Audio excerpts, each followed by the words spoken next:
ഏവർക്കും നമസ്കാരം. ഭജഗോവിന്ദം ശ്ലോകം 3. നാരീസ്തനഭരനാഭീദേശം ദൃഷ്ട്വാമാക മോഹാവേശം ഏതന്മാംസവസാദി വികാരം മനസ്സ് വിചിന്തയ വാരം വാരം.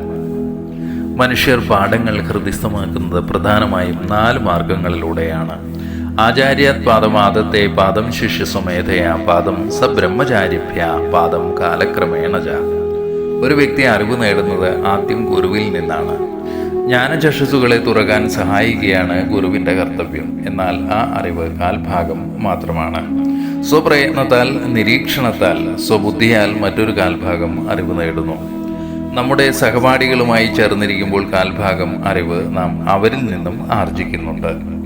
ഇനിയുള്ള കാൽഭാഗം അറിവ് കാലത്തിലൂടെ കടന്നു പോകുമ്പോൾ ലഭിക്കുന്നതാണ്.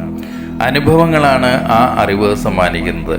നാം ഇങ്ങനെ ആർജിക്കുന്ന അറിവുകളെല്ലാം നന്മയുടെ വഴികളിലൂടെ നമ്മെ നയിക്കുന്നതിന് ഉതകുന്നത് ആകണം. അശ്രദ്ധ കൊണ്ടോ അറിവില്ലായ്മ കൊണ്ടോ അഹങ്കാരം കൊണ്ടോ സംഭവിച്ചു പോയ തെറ്റുകൾ ആവർത്തിക്കപ്പെടാതിരിക്കാൻ ആകണം.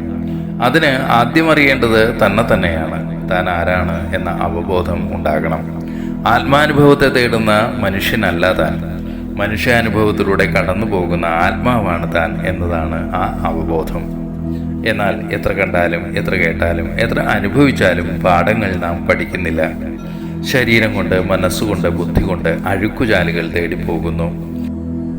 ഒടുവിൽ കവി പാടുന്നത് പോലെ പ്രാണൻ ഉറക്ക കേണിയിടുന്നു പ്രഭോ പരാജിത നിലയിൽ.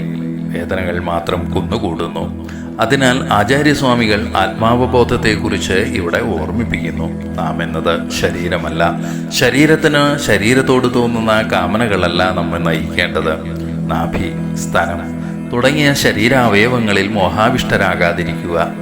ഒരു ശരീരത്തിന് മറ്റൊരു ശരീരത്തോട് തോന്നുന്ന കാമനകളെ ഒഴിവാക്കുക. ശരീരമെന്നത് മാംസപിണ്ഡമാണ്. അത് ധർമാനുഷ്ഠാനത്തിന് ഉതകുന്ന ഒരു ഉപകരണം മാത്രമാണ്. അത് ക്ഷയിച്ചു പോകുന്നതും മലിനവുമാണ്. വാരം വാരം, വീണ്ടും വീണ്ടും നാം ഈ കാര്യം മനസ്സിൽ ചിന്തിച്ച് ഉറപ്പിക്കണം. ഈ ബോധ്യമുറയ്ക്കുമ്പോൾ മാത്രമാണ് ശരീരത്തിൻ്റെ ആസക്തികളിൽ നിന്ന് നമുക്ക് മോചിതരാകാൻ കഴിയൂ. ആദ്യത്തെ ശ്ലോകത്തിൽ സമ്പത്തിന് പിറകെയുള്ള സഞ്ചാരത്തെക്കുറിച്ച് ആചാര്യസ്വാമികൾ ഓർമ്മിപ്പിച്ചു. ഈ ശ്ലോകത്തിൽ ശരീര ആസക്തികളെക്കുറിച്ചും വിരക്തി വളർത്തിയെടുത്ത് ജീവിതം ആത്മസാക്ഷാത്കാരത്തിനുള്ള പാഠശാലയാക്കി മാറ്റുന്നതിന് ജഗദ്ഗുരു ഉപദേശിക്കുന്നു.